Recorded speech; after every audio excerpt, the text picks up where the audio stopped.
Asante sana watu wa Butere na watu wa Kakamega, nipatie nafasi niseme hii. Kwanza kwa ndugu yetu na kiongozi wetu Wycliffe Ambassa Oparanya na familia yako, mimi pamoja na watu wa Siaya tunasema pole sana kwa kupoteza ndugu yako mkubwa, na tunaomba Mungu amweke mahali pema peponi. Na nataka niwajulishe watu wa Kakamega, kupata kiongozi kama Oparanya, kupata kiongozi kama Oparanya, kupata kiongozi kama Oparanya si rahisi hata kidogo. Usidanganywe.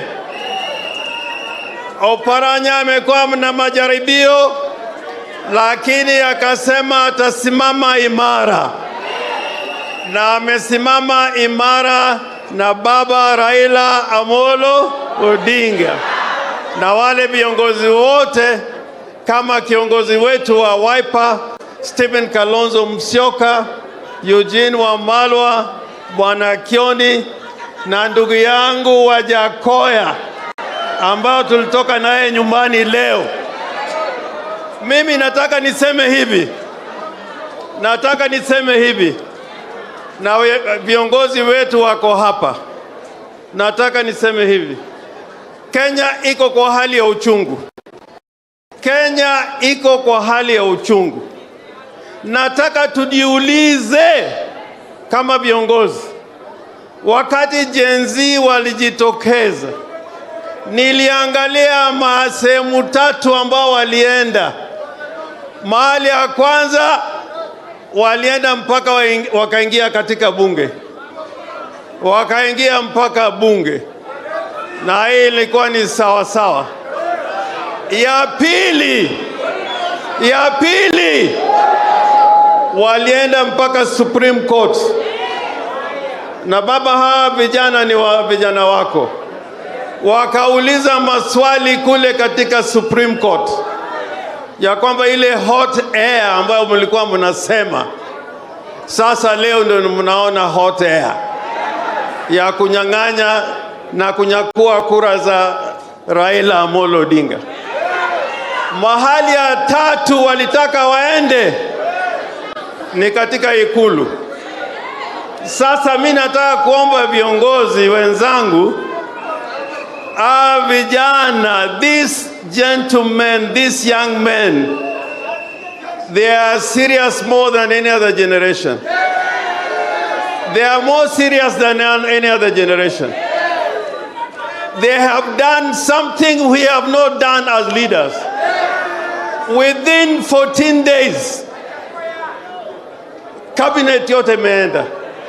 Within 15 days, IG imeenda. Sasa mimi naomba hivi, viongozi wetu tujaribu kuongea na hawa vijana. Kama kuna dialogue, tuanze dialogue na Gen Z kwanza, tujue wanataka nini na mwelekeo yao ni nini, kabla kwenda kule katika Ikulu. Mimi tumekuwa na Wajakoya leo kila mahali tunaenda, na najua Wajakoya mtu anamuona, akiona yeye Wajakoya wanapita. Wakasema hao kama watu wa Western wataka ukweli ifanyike. Mimi nataka niombe ya kwamba tuone ya kwamba ukweli ifanyike. I am begging us to dialogue with the thief. To dialogue with the thief. You must ask yourself some very serious questions. To dialogue with somebody who is killing our people. Unajua leo karibu watu 11 wamepatikana kule Embakasi. na kuna wengine bado wako pale, bado wanatolewa. Kule Makueni pia kuna watu wamepatikana katika kori. Walikuwa wanasema hapo mbeleni watu walikuwa wanawekwa kwa River Yala, kumbe sasa ni kori ndio wanapeleka watu. Huko Siaya nina watu bado wako kwa mochari ambao walipigwa marisasi. Na Kalonzo Musyoka ulikwenda pale mochari ya Nairobi, kulikuwa kijana mmoja amepigwa risasi, hii kichwa yote, ubongo yote imetolewa kabisa, hakuna hata pua huwezi kuona. So let us think about our people first. Let us think about these boys first. Think about Gen Z first, and then we can begin to talk about where we want to take Kenya. Kwa hivyo mimi naomba ya kwamba ile karamu ya Ruto, that is a poison chalice. Ruto knows where the people of Kenya want him to go. They know where they want Ruto to go.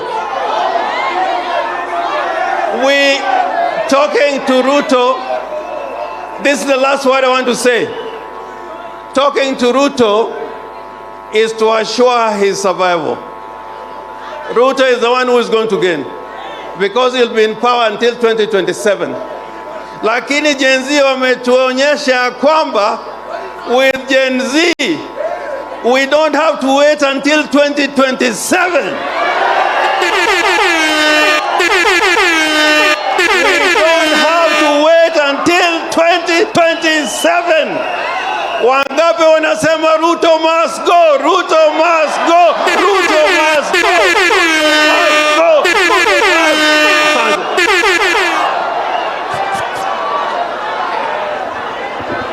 Haya, nena tunaendelea vizuri.